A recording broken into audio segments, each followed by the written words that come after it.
LBR LBO Infrastructure Summit 2016.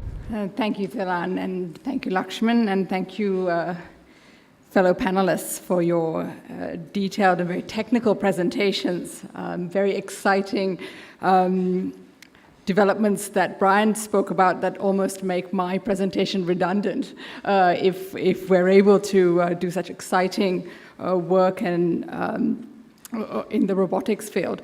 But I'll just be sharing a few thoughts on acquisition of world-class human talent and innovative ideas. And I'm speaking here really not as a lawyer and not with my foreign policy hat on, but really from the perspective of being an academic and lecturer for 10 years in Hong Kong, and also being an expat on 4 different continents and trying to bring some of those personal dimensions in.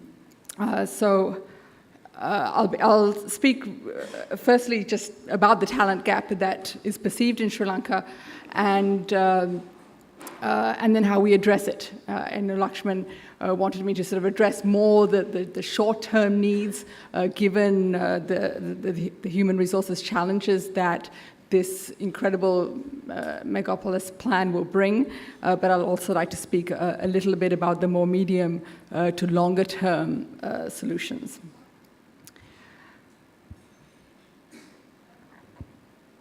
So we have a plan now that envisages over 150 development projects and 500,000 new jobs in the next 5 years alone, clearly requiring a massive influx of management talent and of skilled labor. And yet, we do have a shortage of both local talent and foreign talent. It's well known that the economic travails of the 60s and 70s and the Civil War led to an exodus of talent from the country. But what's interesting and somewhat concerning is that this shortage is deepening even after the end of the war. This very interesting pictorial with data from the central bank kind of emphasizes that. So in 2014, there were about 70,000 skilled workers that left Sri Lanka. And in 2015, that increased to over 80,000 skilled workers that were expected to leave Sri Lanka. And for the first time, actually surpassing the number of Sri Lankan domestic helpers going abroad. So a flipping of the unskilled workers leaving the country and being replaced by more skilled workers leaving the country. This particular shortage has obviously been perceived by the private sector. So at the 2016 Economic Summit that was held last month, organized by the Ceylon Chamber of Commerce, there was an audience survey that revealed that a majority of the respondents, the attendees there, were either negative or ambivalent when asked whether Sri Lanka has sufficient skilled talent to meet the country's growth aspirations. 36% said they do not have the local talent that's necessary, and another 26% were skeptical or ambivalent.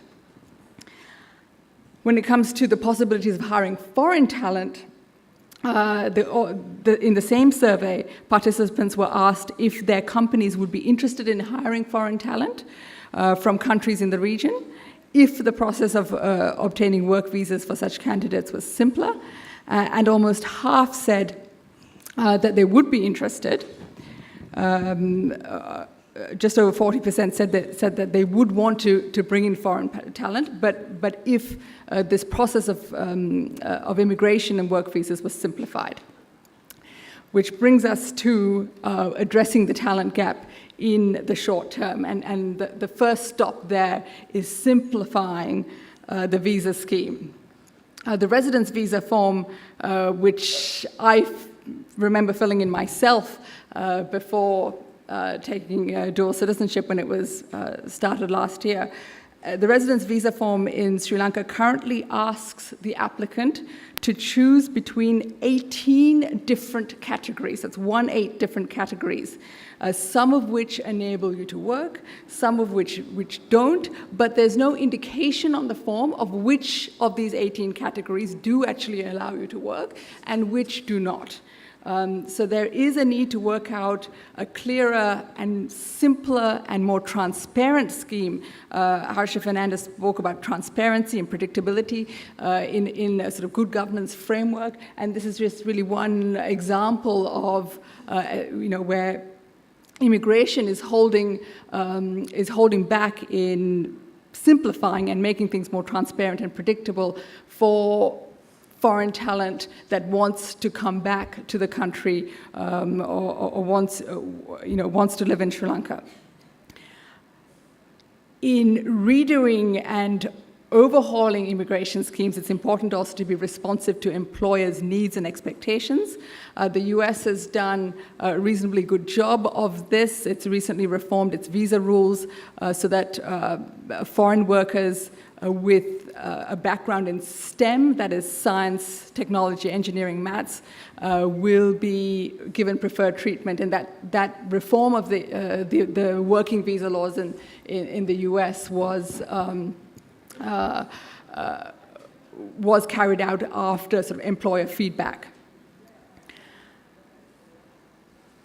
However, it's also important for us all to be aware of the fact that this talent gap is not just Sri Lankan, it's regional. A report by PwC in 2012 revealed that the global skills shortage is particularly acute in Asia's developing countries. The report indicated that 45% of employers in the Asia Pacific had difficulty filling job vacancies due to available talent. In the global figure was only 34%. In India, that figure was 67%. So as much as Sri Lanka would like to draw in the best talent, it's also competing with neighboring countries and has to be realistic about what it can achieve in the short term. In the short term, there's some very simple things that can be done, is granting working visas for spouses, both spouses of Sri Lankans, foreign spouses of Sri Lankans who are here, and foreign spouses of foreigners who are successfully recruited to work here. I mean, you're expanding your available talent pool by quite a lot if you recognized the ability to work of those spouses. The other very simple thing that can be done is marketing Sri Lanka's plus points much more aggressively. Expats, when they move, they think about pollution, they think about international schools, they think about security, health, use of English if they're from an English-speaking country, traffic situations, and low taxes. On most of these, Sri Lanka actually performs comparatively well in the region, but that's not well known outside Sri Lanka. So when job advertisements are put put in place for these 5 million jobs and management positions that are envisaged, those should actually highlight the plus points of Sri Lanka. Sri Lanka may want to also consider introducing a business travel card scheme, similar to the APEC travel card scheme, whereby holders of these cards would be pre-cleared, be able to come in and out of the country quickly with a dedicated fast-track line at airports. And the APEC model of business cards is a good one to look at. Most importantly, because attracting foreign talent is so difficult in the region, Sri Lanka does need to look how it can encourage overseas Sri Lankans, so the diaspora, to return. There are an estimated 1 million Sri Lankans who are settled abroad, largest numbers in UK, Canada, Australia, and France. All these countries have excellent education systems. The last point on the shorter term, I know I'm running out of time here, is to think about a slightly odd aspect, which is reforming bankruptcy laws. This is really not about talent, it's about innovation. The US has a really interesting bankruptcy regulatory scheme, which really doesn't over-penalize businesses for failing, encourages entrepreneurship. I can take 5 minutes more, actually. We are running okay with time. Okay, so great. Please, okay, thank you. What you're saying is quite fascinating. Okay. I know bankruptcy is on the agenda of this government, but it's something that was approved, I think it was back in April of 2016 that the cabinet approved to look at bankruptcy reform. And the impetus for that was trying to improve Sri Lanka's place on the Ease of Doing Business Index, which is currently 107th in the world, so relatively low. Australia is also going through a similar reform process right now. It released a report earlier this year on improving the country's bankruptcy insolvency laws so that it precisely so it could align with Australia's national innovation and science agenda.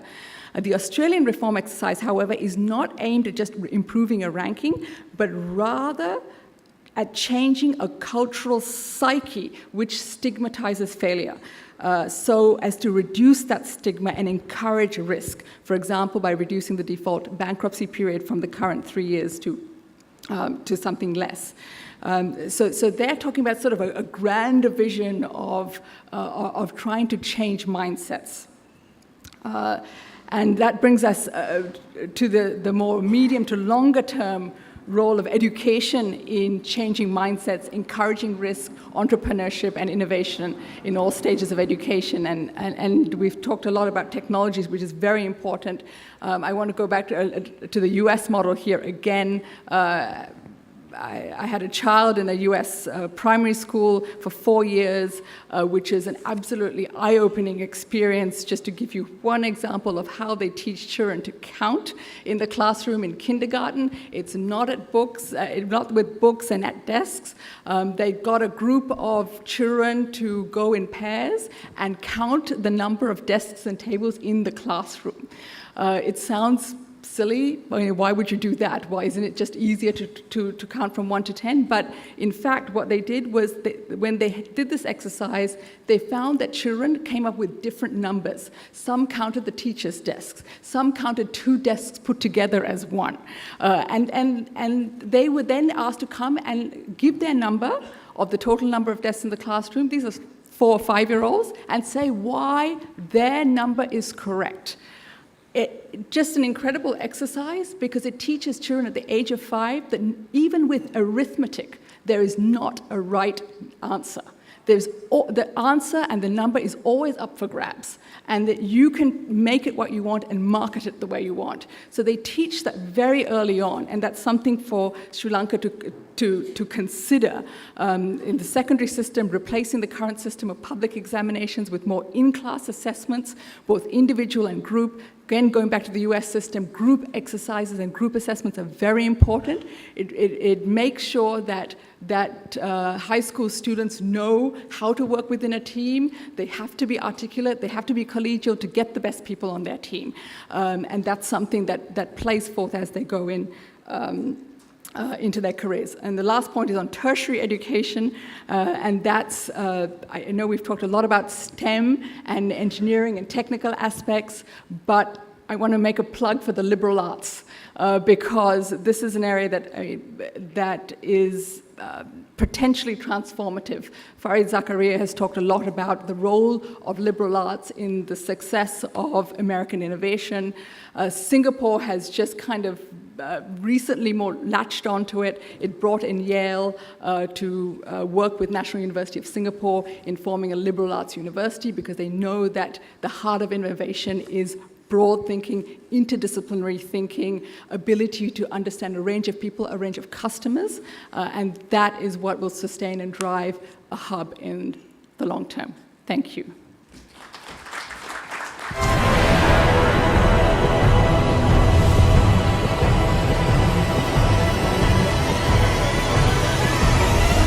LBO LBR LBO Infrastructure Summit 2016.